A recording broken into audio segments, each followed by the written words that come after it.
One. There we go. All right, welcome to another episode of Spilling Ink, the talk show that takes you behind the book to meet the authors and professionals in the publishing industry. You guys might recognize a familiar face. David is back on the show tonight. Hey, David, how are we doing? Hey, just lurking in the dungeon. It looks like it. I had no choice. My daughter wanted to watch Barbie. She calls it Barbie Roberts. You know what? You got to give the girl what she wants. Or else you guys would be hearing about it right now. Well, we're glad to have you back. So what have you been up to lately? Give us a little catch up. Oh, man. So I finally got the Sky Hunter back online. That's available in the Kindle store. I'm learning C# for programming. I'm learning 3D modeling for my board game because I'm just going to make the card art with that. I'm also learning how to compose video game music. And in a week, I'm going to Georgia. So, jack of all trades, then? I hope so. I want to be a one-man studio. There you go. Tell me a little bit. What happened with the Sky Hunter? What was the issue you had there getting it republished? The issue was actually, I don't even know. I don't even think they know. So I submitted it, and then it said it was blocked. And then I sent them a message saying, "Hey, I submitted my story. Why is it blocked?" And then all of a sudden, it wasn't anymore. Oh, okay. So simple fix then. Maybe it was just a glitch in the system. Well, I mean, my name is so common. I'm thinking that they thought that another David Jones was trying to claim the story. That's my guess. Huh. Interesting. I don't know. What I expected to be the issue is because we had pulled it from the anthology where it was published under a different title. I expected that to be what caused the issue, but obviously it wasn't.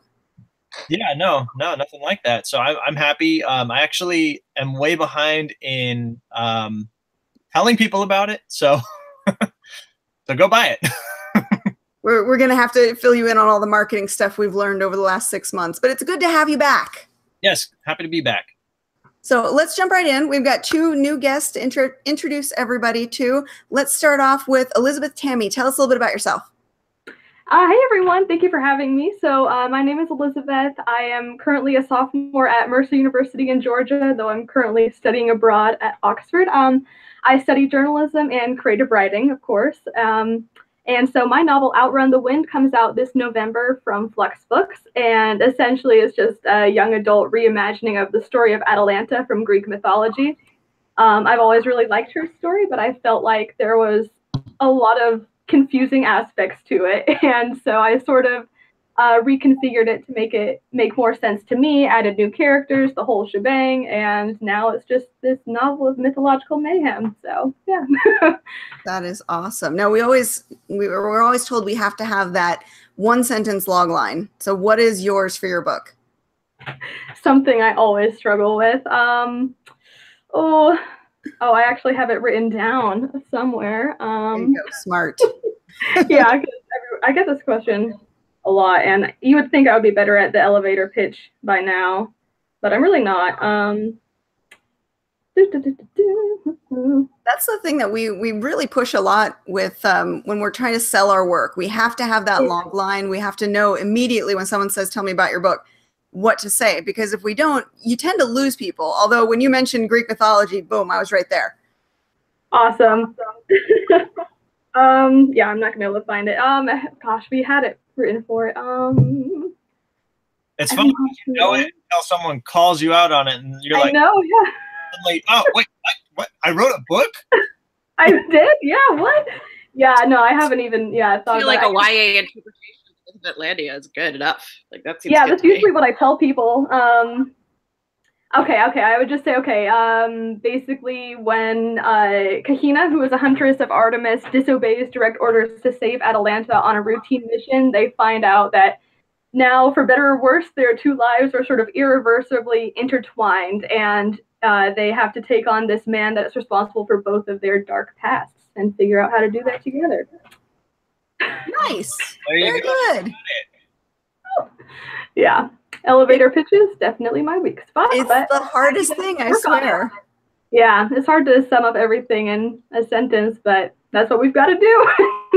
Another important component that you totally nailed is this cover art. I love it. Oh, thank you so much. Yeah, I got Jake Nordby. He was my cover designer with Flux, and he did a really great job. I'm very happy with it. Oh yeah, it's gorgeous. Now I want to put a pin in that, because working with not a self-publisher, sorry, working with a small press publisher, I want to know how much input you have into these things. But I also want to introduce Maxine real quick too before we dive right in. So let's hold on to that for 1 second. And Maxine, tell us a bit about yourself. Well, hi, my name is Maxine Kaplan. I currently have a cold, so all of my M's are going to sound like B's. I live in Brooklyn and in New York, and I have a day job as a private investigator. And my first novel, my YA novel, came out with Amulet this week, and it's called The Accidental Bad Girl. And I also mightily struggle with the log line. I have like 3 that I intertwine, and hopefully, like, if I use 3 of them, people get the idea. I say, A, it's a feminist revisionist take on North by Northwest. It's an origin story for femme fatale, and a thriller about slut shaming. So if you take all 3 of those, you can kind of get where it's coming from. And they're all 3 very, very different too. I know, that's the weird thing about it, is that a lot of what my book deals with doesn't usually get dealt with in a genre-specific way. So it's been kind of hard to not sell it, but explain it, I suppose. And yeah, my cat right here, who might be making an appearance. Like we said before, the internet loves cats. So now both of you guys are traditionally published. Yes. And you said it was a small to medium press. I want to touch a little bit on the journey that you guys got into publishing. So if you have an agent, how did you find your agent? Maxine, I think you said you did. I did. Just the traditional way, just traditional slush pile querying. For about 9 months. At one point, I got a writ from who really helped me sort of redesign the book, sort of repace it, because pacing was always my weak spot in the first couple of drafts. So her revise and resubmit really helped me, and she ultimately didn't take it on. But and after that, I was sort of demoralized. I was like, well, I kind of blew through my entire list of agents. I can't resubmit this altogether better manuscript. But almost on a whim, I sent out another batch a week later, and a day later I got I love this, let me get the full manuscript. And then my agent basically live blogged it to me via email as she was reading it. And then 2 days later she offered representation. So it was very, very slow and then very, very fast, but really just slush pile. No, I didn't get any tricks. I didn't get any, contests or workshops or anything like that. I just sent a lot of blind letters. Okay. Well, it's good to know, because a lot of people kind of feel a little bit dejected about the whole querying system, that it doesn't work, or, the slew of rejections just kind of kills your self-esteem. So to know that, yeah, it may take 9 months, but it can happen. That's a good thing for our viewers to know, that, patience and, persistence can work. Now, once you got your agent, how long was it from agent to book sale? That was about another year, because we revised it again, and then just various life things got in the way for both me and my agent, which is a long story. And so it took a minute to send it out, and then it took about 3 months from submitting it to various publishers before we got a sale. Okay. It was during the summer too, so that's a very slow time in publishing. Nobody's there on Fridays, full stop. When they're there during the week, they're just filling in for whoever's on vacation, basically. So it's a very slow time to submit in publishing. Well, I noticed that summer tends to be. Oh, go ahead, David. I was gonna say, your book just launched, so congratulations. Thank you. That's so Thank you very much.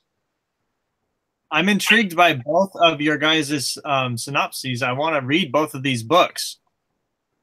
Thanks. I appreciate it. No, I've been wanting to read Elizabeth since I heard about it, because I'm a big Greek mythology fan from way from when I was a kid. I was obsessed with it. So I'm very excited about any YA retellings. Thank you. And I actually got a chance to read an advanced copy of, I think I got an e-arc from you a while ago of The Accidental Bad Girl, and I loved reading that. So yeah, I'm glad that you had a successful release week and everything. See, and I love how you guys all know each other. So it just further proves that the circle is not that big when it comes to publishing, whether it be indie or traditional. We all kind of run in the same circles.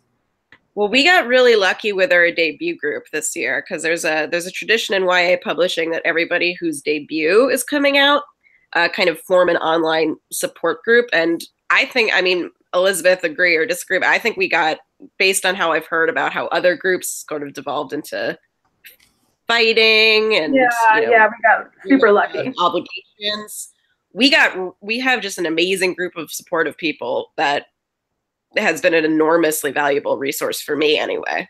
Yeah, definitely. The Electric 18s. And so, yeah, that's been, a godsend for sure. I don't know what I would do without it. Just, because we've got people from the big five, but also people from smaller presses like I am. And so getting to see the ins and outs and the struggles we all share has been enormously comforting. Yes. That's awesome. And it touches on a point that we talked about on last week's episode, that really being active within your community is going to help you not only in your career, but it's going to help you in just reaching more people, reaching out to, whether it be networking connections, making new friends, or in the issue with the trademark that we talked about last week, understanding how to deal with that. So really, the fact that you guys are involved in a really good community right now is excellent.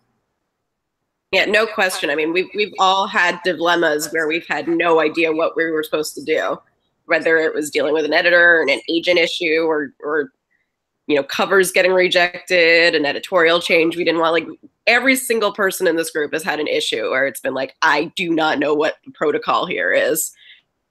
And chances are you found someone who either had gone through it too and was like, I have no solutions, but I'm here for you, or like a critical mass of ideas about it helped come up with a solution that was workable. At least for me, it helped a lot in a couple of different areas.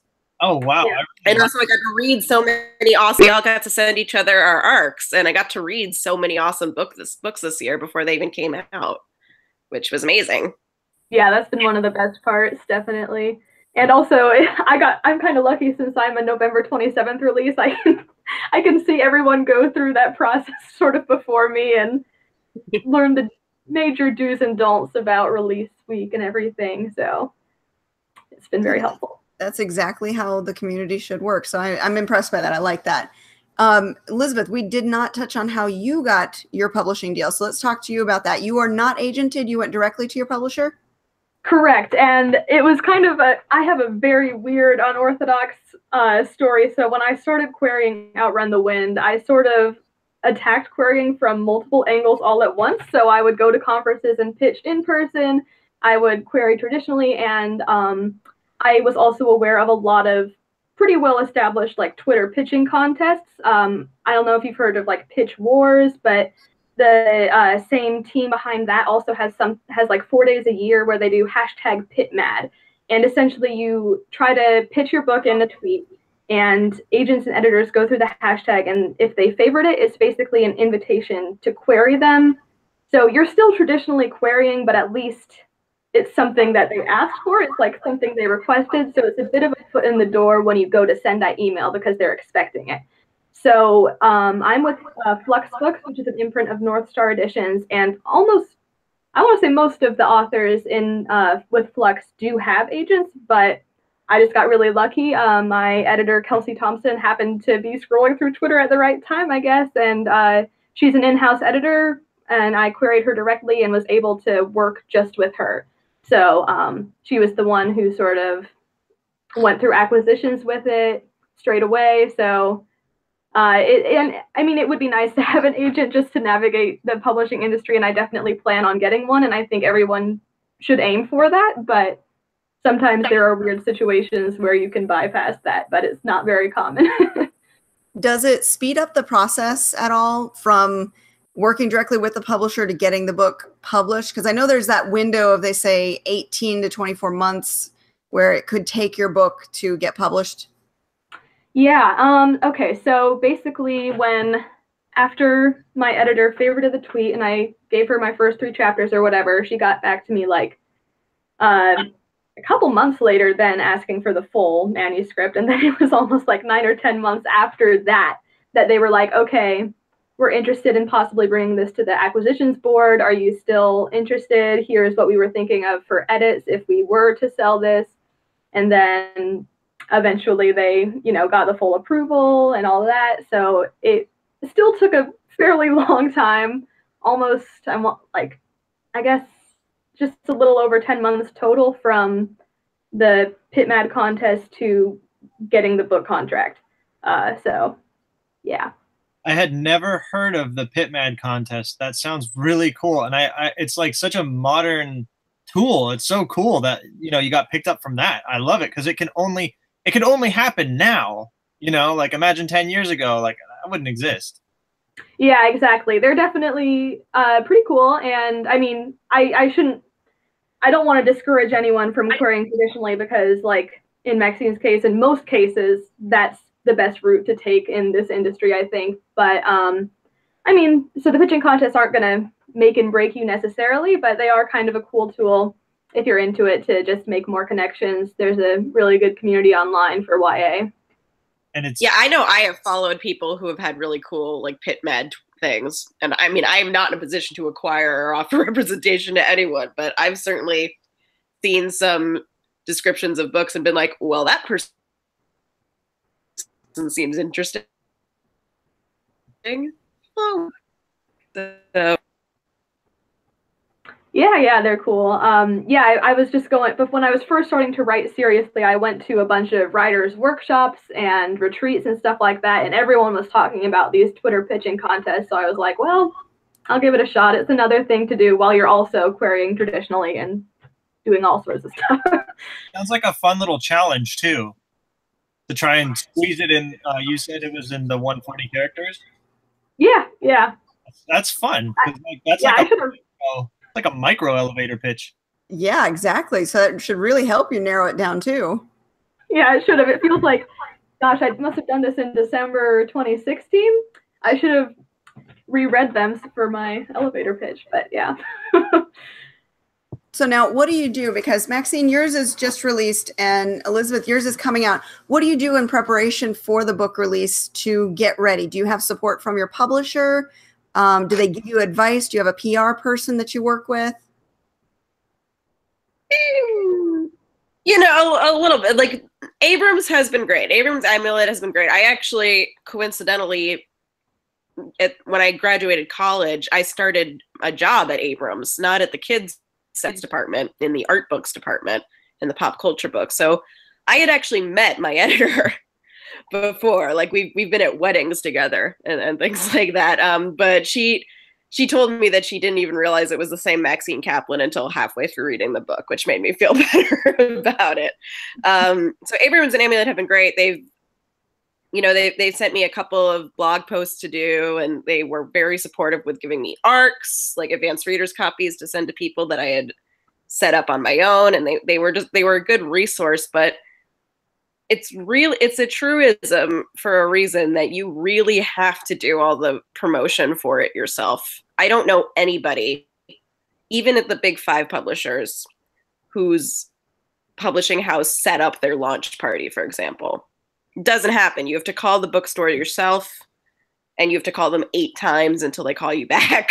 Oh my God. And you gotta, you gotta set it all up yourself. And that's no knock on the publishing houses. It's just the reality of the distribution of resources. So even from the big 5 houses, I think we all have this fantasy that they're like the premium release from Random House or whatever. They're gonna at the biggest bookstore in your hometown, and it's gonna be.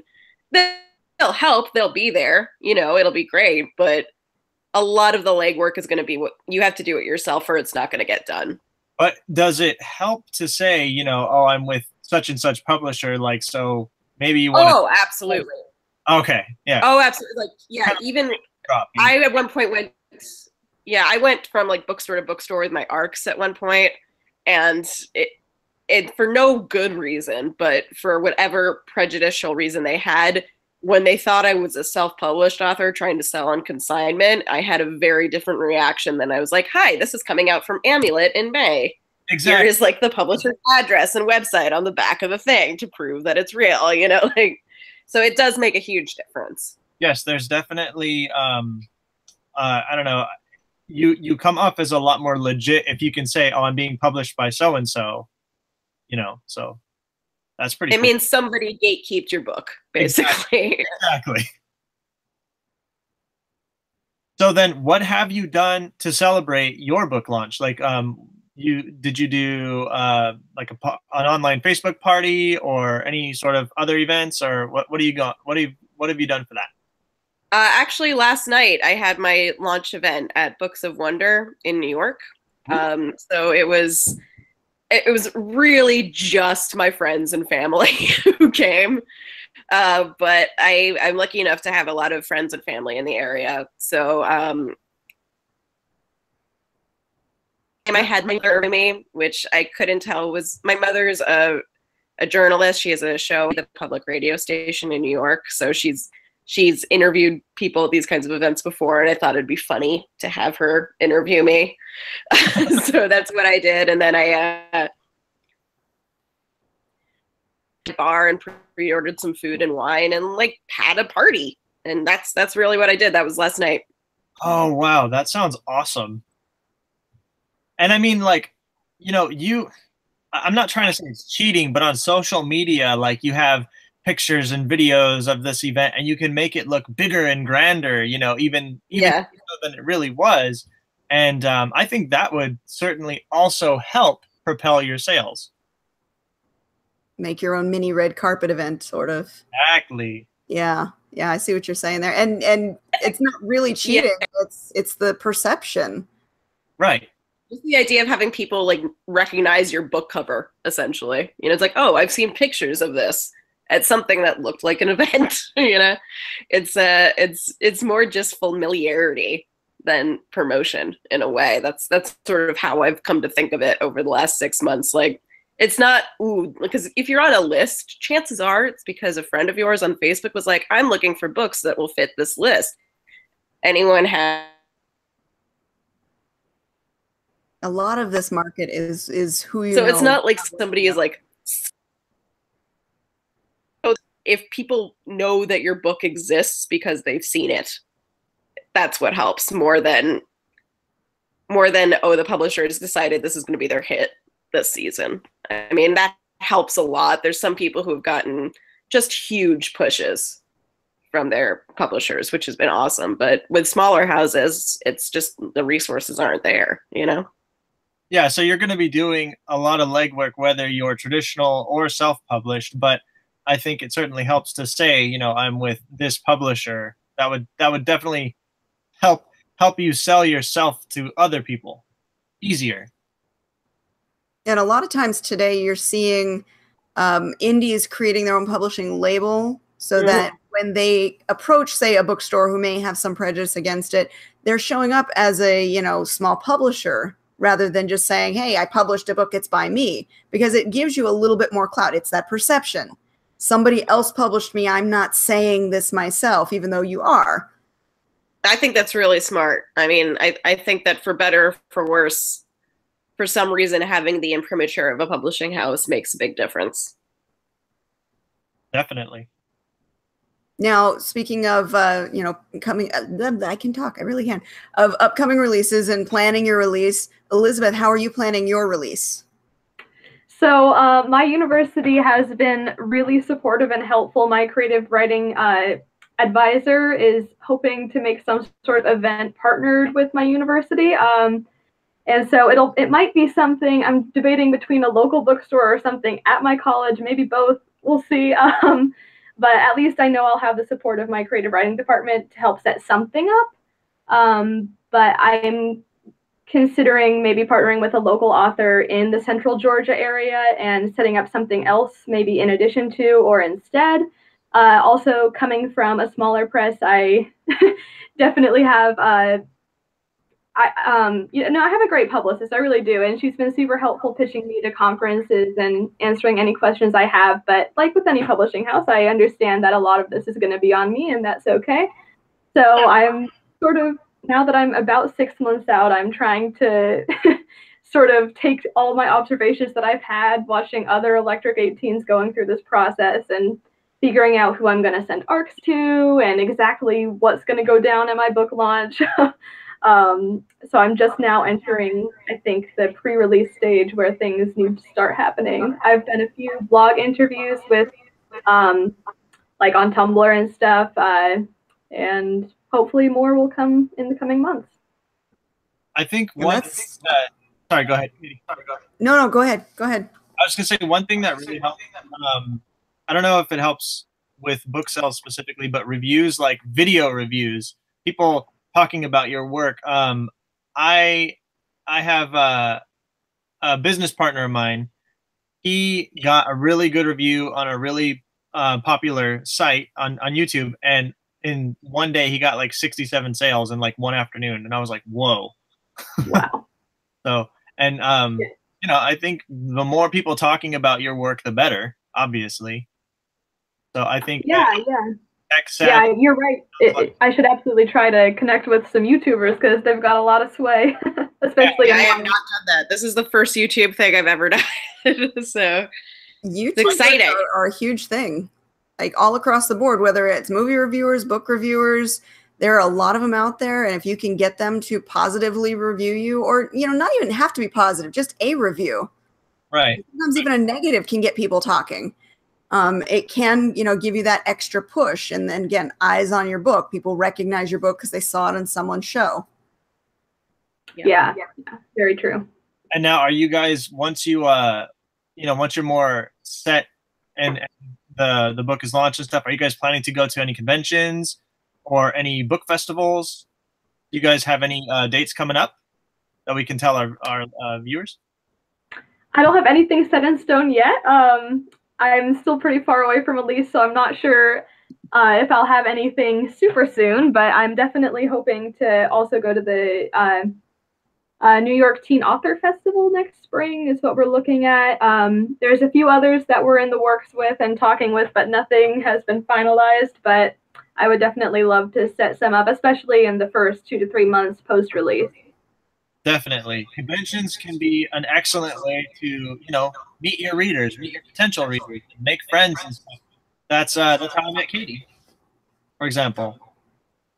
Yeah, absolutely. It's another networking opportunity as well as a sales outlet, as well as a learning opportunity, depending on the conventions you go to. If you go to some that allow for book sales, but also have panels and have, editors doing page reads and things like that, you could really make a full weekend of, learning and selling at the same time. Plus, you get the experience of being there, where you can see all the, the cool cosplay, and you can talk to, who knows who will show up to your booth. Is my philosophy. Is like, you never know who's going to show up next. Speaking of not knowing who's going to show up next, in our live chat right now, we've got Joe with Go Indie Now, and he does actually he has a multiple show listing on his channel, and he just said they are both welcome to do a reading on my new release or interview segment on his flagship show anytime. So I will pass along his information. Thank you, Joe. That would be awesome. You never know who's listening out there. So that's an awesome thing, getting out there, getting your recognition, talking about your book, getting more people to see it, getting more people to read it. It's all important. And whether you're indie or whether you're traditional, it's clear you have to do that. You have to do that legwork. And I think it's just non-negotiable. Also, just talking about your work and letting your passion come through, I think that inspires a lot of people to be curious about your work. And it can be fun. Like, it can be fun to talk to people about weird ideas you have about writing, just that you haven't really had a reason to talk about to other people, because people who are not writers or readers are not really all that interested in your ideas about genre elasticity, unless you're not at a party being like, can I talk to you about my feelings about genre elasticity? So it's nice to have that outlet. Absolutely. You know what else is funny is one of the most common things that I hear at conventions is people are like, I could never write a book. How are you guys doing this? Like, I could never be that organized or disciplined. And I'm like, you just do it. Yeah. But share and write the story. Yep. Just inch by painstaking inch. Yep. Yes.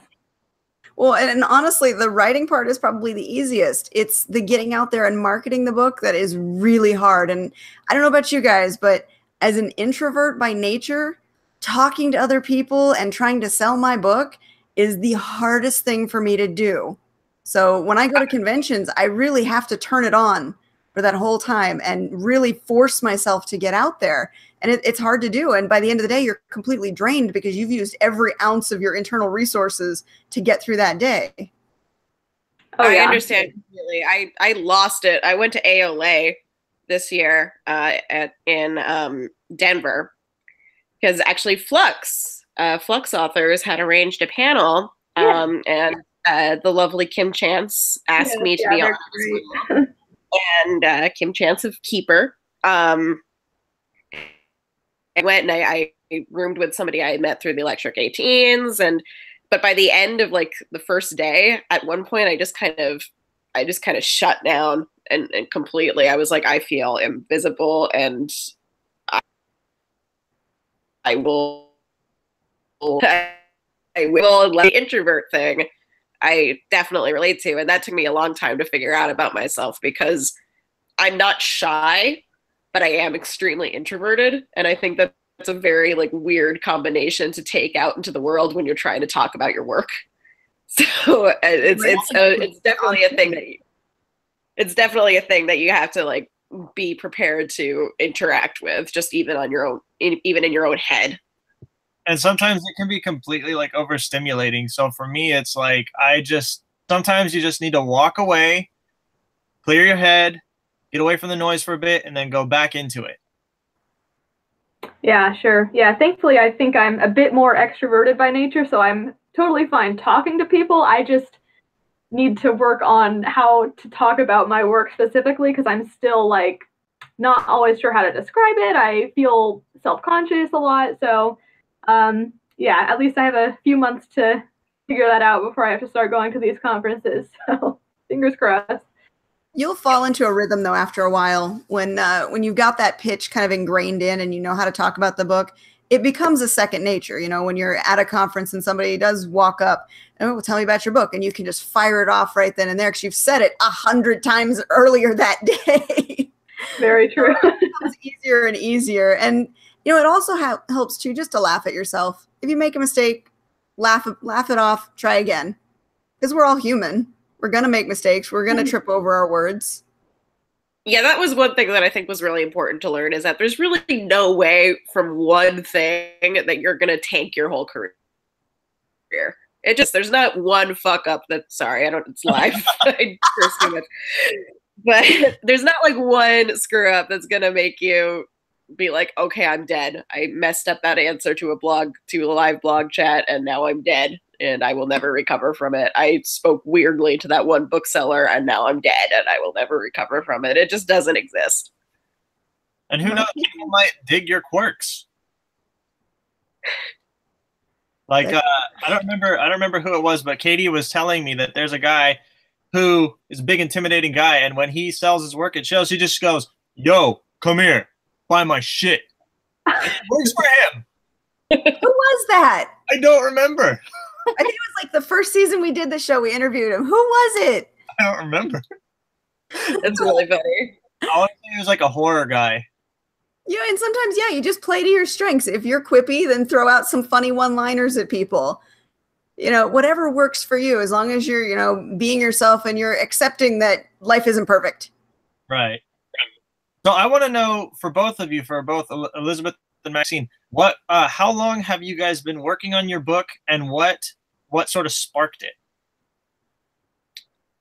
Ooh, that's a good. I mean, I have been working. I worked on The Accidental Bad Girl for a really long time. The way that I always tell people about it is I started this, the man who is now my husband. Now, I mean, granted, we did not date very long before we got married, but still, it's been quite some time. And I think that was because I had to really struggle with the idea of being disciplined enough to put enough words on the page to be a writer. And so to do that, I had to institute a very specific protocol, which, because I'm like throughout my adolescence, I had to see actual specialists. Like I had 3 different teachers independently institute mandatory backpack checks just to make sure that like papers weren't just ripped up all over my bag. Like I was very, very disorganized. So I've had to come up with a lot of really strict protocols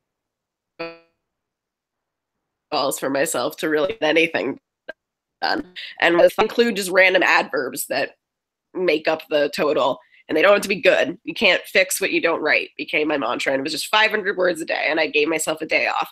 And that took a long time because I didn't know how to write a novel. And I used the exact same method for the book that we're about to go on submission with now.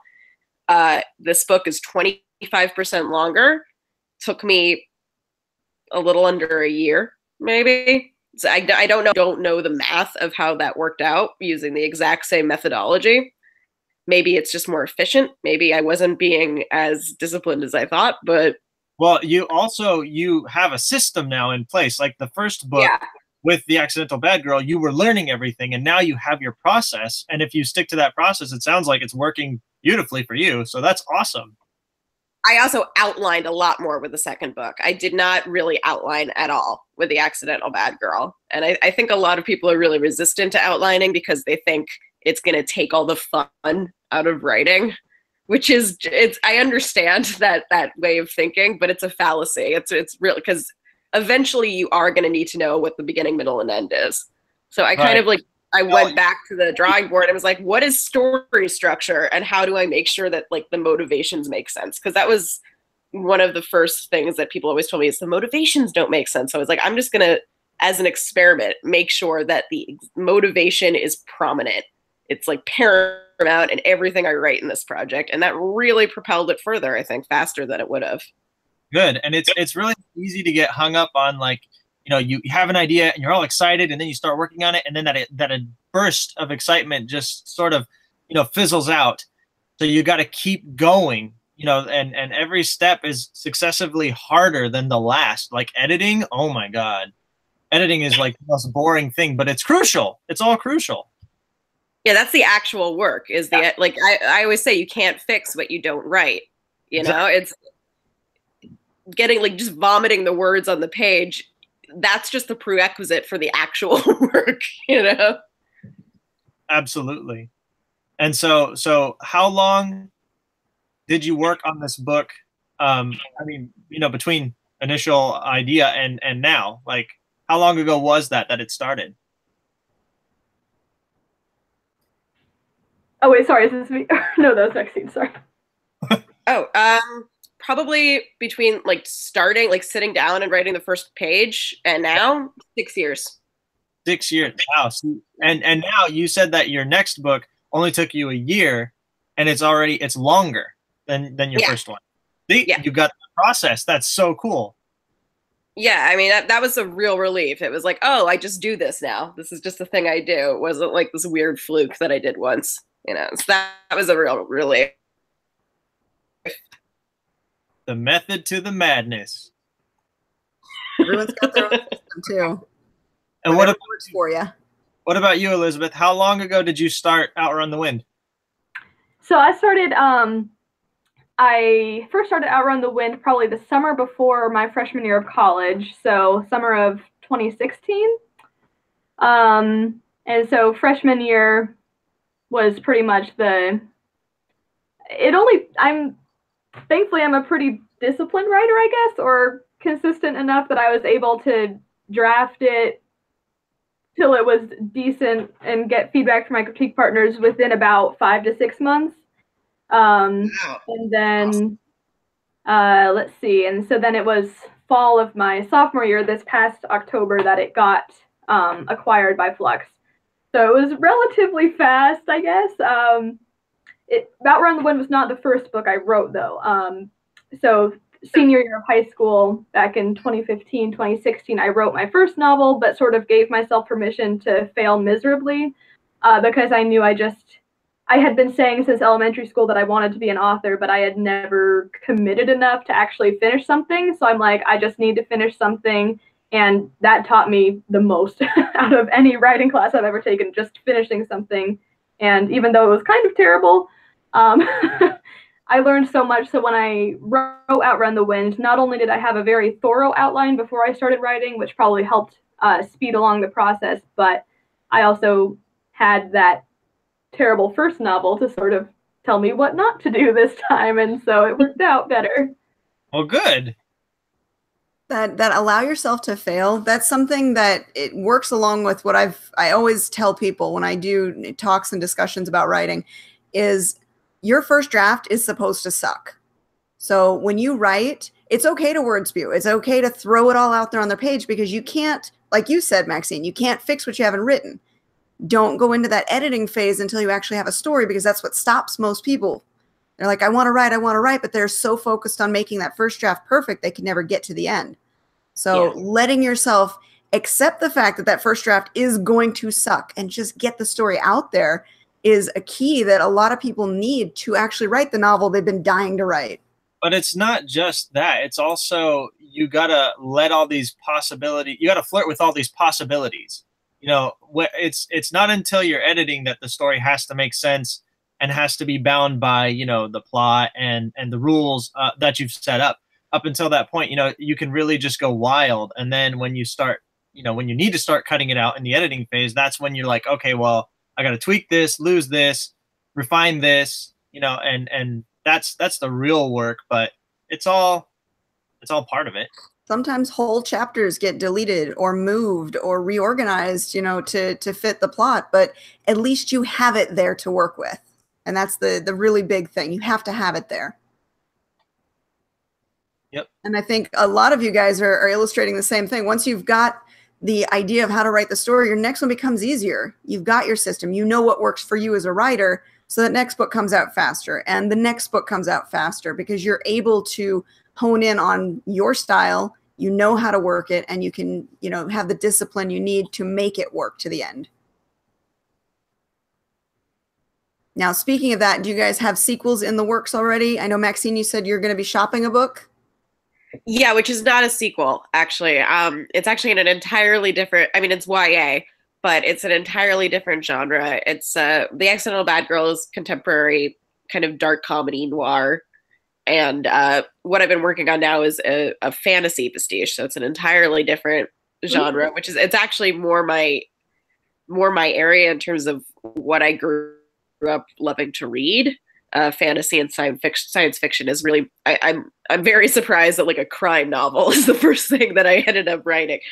So I'm excited about, I mean, you guys are nerds, so I can tell you when it's, I don't really know why you're not supposed to say what it is you're working on. I think maybe some people are superstitious about it, but it's a curse. You don't talk about what you're working on until you finish. I already told everybody at this event last time. So, I mean, it's not like you give everything away. You just said it's a fantasy novel. I mean, I feel like you could give us a little bit more to go off of.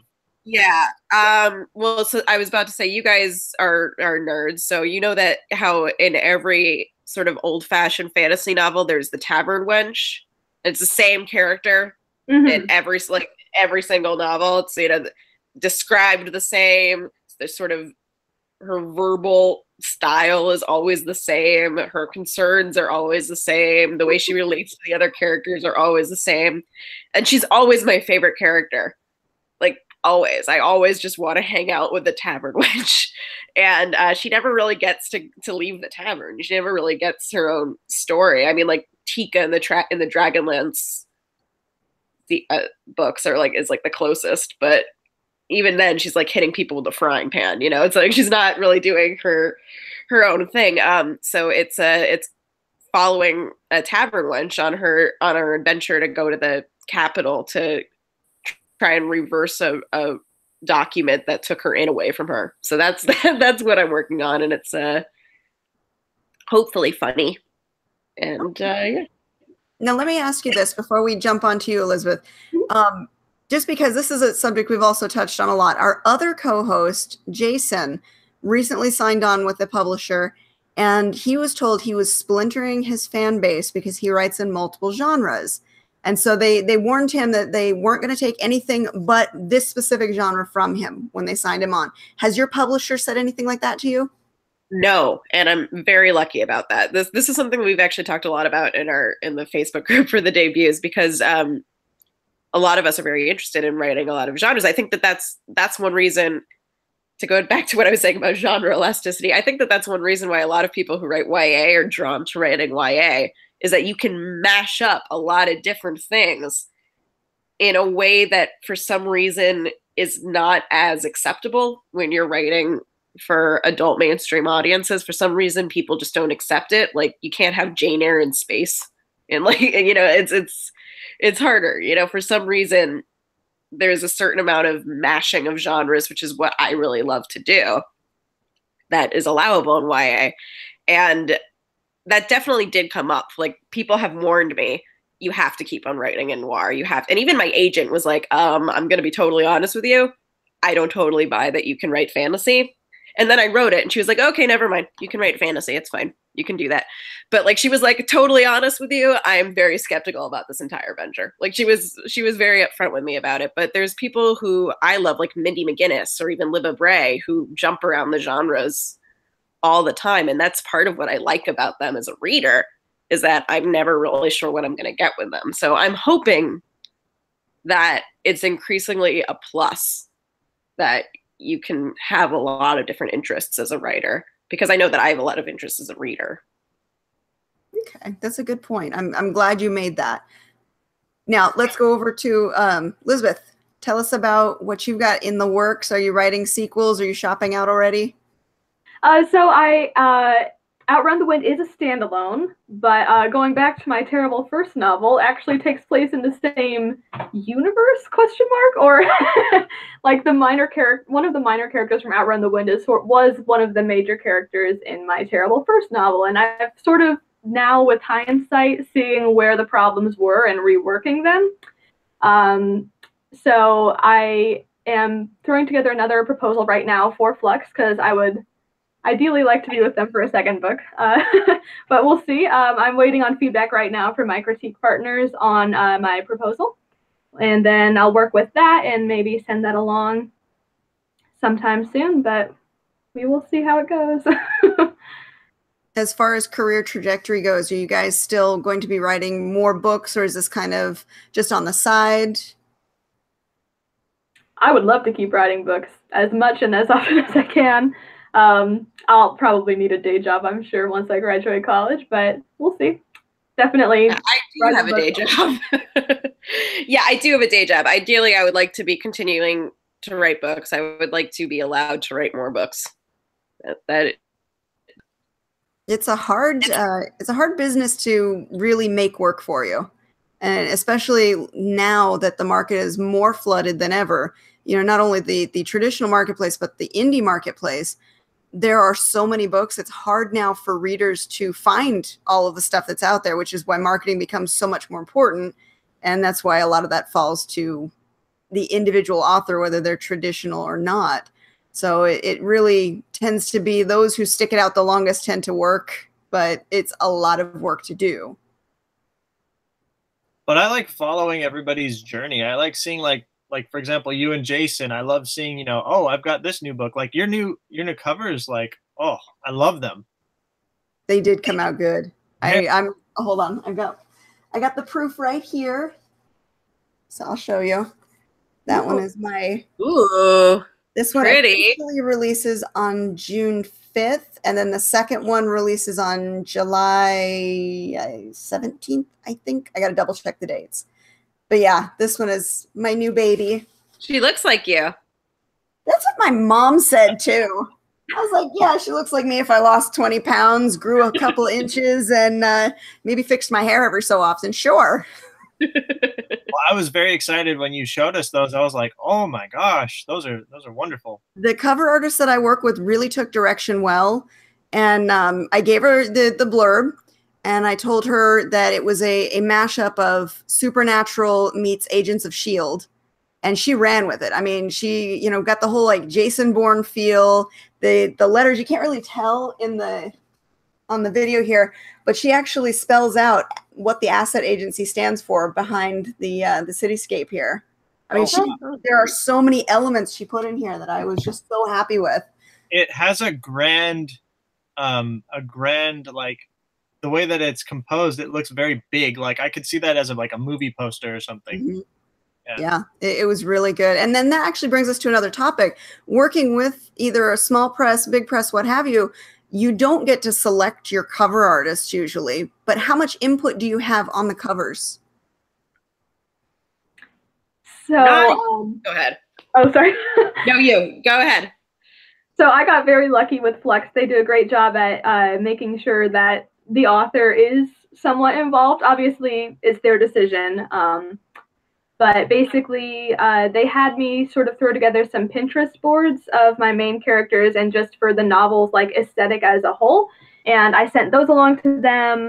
They asked me if there were any other YA covers that I really liked and admired that they could use as inspiration. And obviously, they have their own sort of pulse on what covers are doing well and different trends in YA. And so my cover designer came up with 3 totally different concepts. And then I was allowed to sort of pick my favorite. And then, I mean, my editor had a voice as well. And I wasn't the only vote, but basically we were able to narrow it down to one favorite of those 3 concepts that he came up with. And we were able to do some minor suggestions and tweaking. And yeah, honestly, I think. So you really got to have more of that hands-on experience, and that's kind of what a lot of people worry about. They don't know if they're going to be able to do that, or if they're just going to be told, "This is your cover and that's it." I'm sorry. I think can you repeat that sentence one more time? I think I was. Did we cut out? Yeah, she was glitched for a second. Yeah. Oh, okay. All right. Yeah. Basically, what I'm saying is a lot of people don't know how much they're going to be able to input onto the cover. So it's good to hear that kind of feedback, that you were able to really have a hands-on experience. Yes, yeah. I was super worried about that too going into it, but I had nothing to worry about. And Maxine? For me, I wasn't really worried because the one thing that I knew, because I having worked with Abrams in a professional capacity before, I knew that it was going to look good. I wasn't concerned about it looking good. There were 2 elements that were kind of curveball. I mean, when they showed me the initial thing, I was like, fine, happy. I'll take it. I'm good with it. Then actually Barnes & Noble stepped in and asked for changes. And yeah, it was interesting. I have to say, every time I've heard of Barnes & Noble stepping in and saying, can you change this? It's always been for the better. I mean, maybe some people will disagree with me, but generally, so basically what they did is they just wanted to invert the color scheme. So what it was originally was like the background's pale pink and bad girl is spelled out in this kind of like fuzzy black thing. And they basically just inverted that. So now it's a black background and bad girl is in hot pink. And I actually think it looks, as happy as I was with the first design, I actually think it looks a million times better in black and hot pink than it did in pale pink and black. I'm looking at it right now, and yeah, I agree. I like this this like nail polish is sort of, it could be blood. That was always there. Yeah, and that's raised. You can't really tell from the image, but like that is a raised foil, which I love. I think it's so cool. You have it in hard. The one thing that they did let me have some input in, which I had to ask about it. Sides, like on the back and on the flaps, there are all these little doodles. Yeah, it looks kind of like a diary or like a journal. Yeah, and I wasn't crazy about the doodles to begin with, to be honest. I like them now, but I wasn't crazy about them. And I was like, is there any way we can reduce them? And they were like, no, here's why. There's too much negative space. And I was like, all right, fair enough. Can I tell you what the doodle should be? Because I thought they were very random initially. They were just sort of weird doodles that had nothing to do with the book. So, and they were like, oh, absolutely. Why didn't we even think of that? And I like wrote up a bunch of doodles and sent it to them. And they were like, yeah, we can replace these. These will be fine. And so that was kind of like I didn't have all of the control in the world, but I had control where it counted, or at least I had input where it counted, because they want you to be happy with the cover. They don't want you to hate it. But I think that had I said, I hate this, they probably would have been like, we're really sorry you hate it, but we're going with it. Right. You know? Yeah, this is us, so there you go. Well, and they do, being the publisher, they do tend to have a finger on the pulse of what is selling, and especially Barnes and Noble. That's really shocking to hear that Barnes and Noble steps in every so often and says, no, do this, make this change. That surprised me too. Apparently it's weirdly common. That surprised me too. But if you think about it, I mean, they are on the front line selling the books. They know what attracts people and, you know, what's going to be eye-catching. And I think that's exactly why they told you to invert the colors, or told the publisher to invert the colors, because it does make it that much more eye-catching. Yeah, that was a very good choice. Good choice. And I love if you wanted to go and like make shirts or something, or like journals or some sort of, like, there's a lot that you can pluck from the cover to do that with. I don't have access to like the native files, because the cover designer has access to the native files. So I couldn't like polish off and use it, which is a disadvantage if you're self-publishing or indie, have access to those native files and you can do really cool things. Cover itself and do what I want with it. I put it on stickers and things like that. But no, I couldn't just, I had asked about that too, because I thought that would have been neat if I could have just plucked out the nail polish and like put it on something, but I couldn't, unfortunately. I did sort of do a little Photoshop trickery at one point with the cover image and turned it into a sticker, which nobody called me on, so I think it's allowed. Yeah, that brings up a really good point, because a lot of authors, especially when you go to a trade show or you go to like a Comic-Con to sell your books, people expect to see swag, or they expect to see, you know, cutesy items, or when you're doing a release party, you have extra items like bookmarks and pins and whatnot. How do you approach making those items if you don't have the artwork? Well, I have like the cover image itself, and I could do whatever I wanted with that. And luckily my cover is just it's a very graphic cover. So it was easier enough to just use it as a logo in a way that without having to pick it apart too much. But yeah, that had occurred. But I'm not a very designy person. I'm not very good at it. My husband actually designed my bookmarks, because he saw me like fiddling with the U printing thing, and he was like, "What are you doing?" And I was like, "I don't know. I don't really know what I'm doing." And he sat down and did it for me. But I like a lot of these little pieces. Like, I love the heart at the top, the like sharp heart. I like the nail polish, and then some of these doodles on the back. Like, if you were to just sort of smash like, you know, 6 or 7 of these elements together, and you have like the big heart in the middle, that would look really cool. Like, yeah, that would be a neat T-shirt. Now that you're mentioning that, that sounds like a really good T-shirt. You're talking to a graphic artist right there. Yeah, sadly, this is not my area. I do not have. I used to draw and paint, but like I was because I loved comic books and I loved cartoons, and so I would do it for fun. But I was no native skill in that area whatsoever. Well, if your husband, you know, if you want to get your husband to help you, you know, it would be like, you have these in high res, right? You have in high res.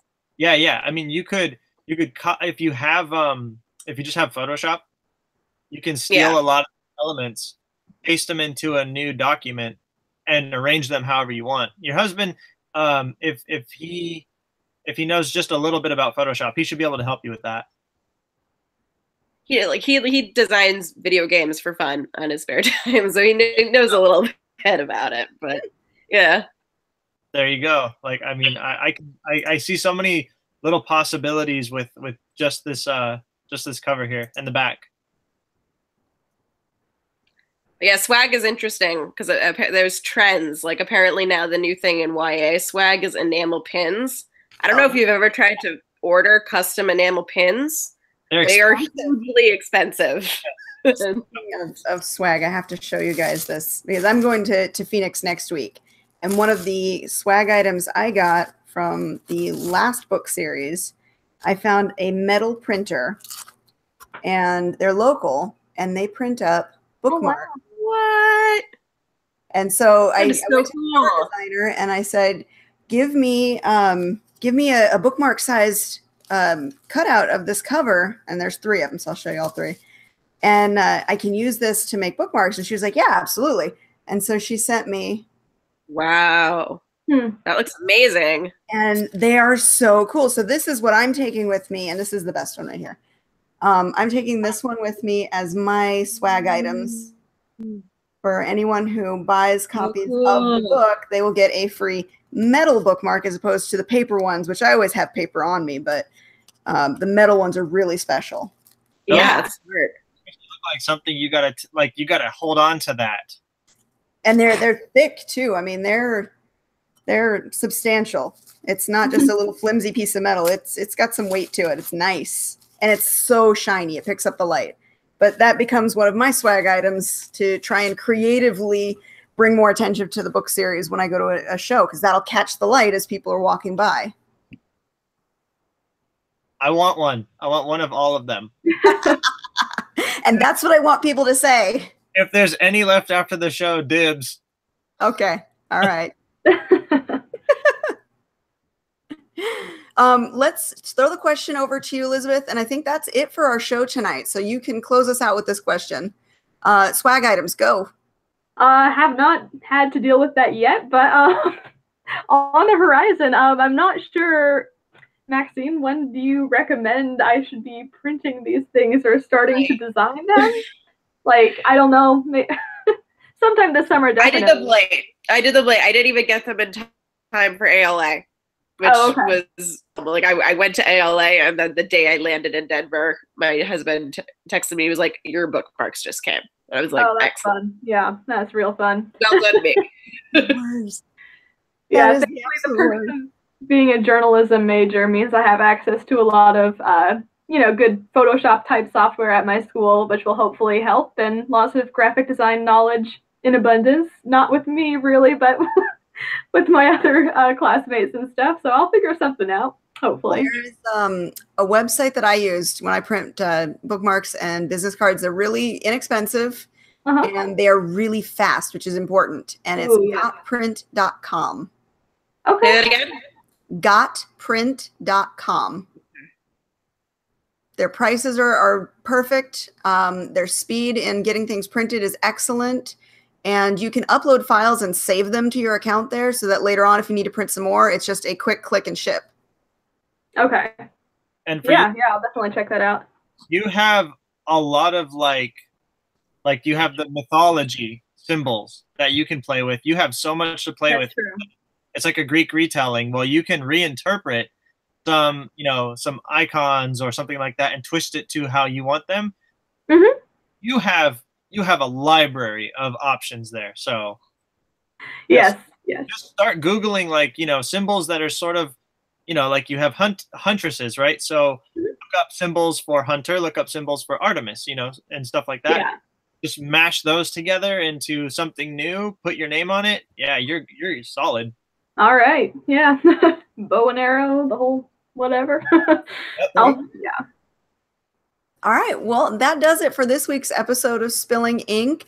Elizabeth and Tammi, thank you so much for Elizabeth and Tammi. Elizabeth and Max, laugh at yourself when you make a mistake.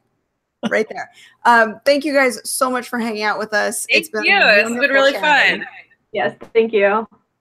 And Elizabeth, we hope to catch up with you later in the year when you do your release. So definitely talk to us. Great. I will send both of you guys Joe's information from Go Indie Now, since he offered to let you guys come on and do a reading or do an interview. So you'll expect an email from me soon on that. Okay. And David, thanks for coming back. It's been a long time, dude. We got to get you back on more. Yeah. Sorry, things are slowing down now, so I will be around. I promise. I'm going to hold you to that. I will. And for all of our viewers out there, make sure you subscribe, click like, be sure to share our videos, and we will see you again, not next week, because next week is Phoenix Comic-Con, but the week after with new authors to introduce you to and more discussion about the publishing industry. Thanks for watching, guys.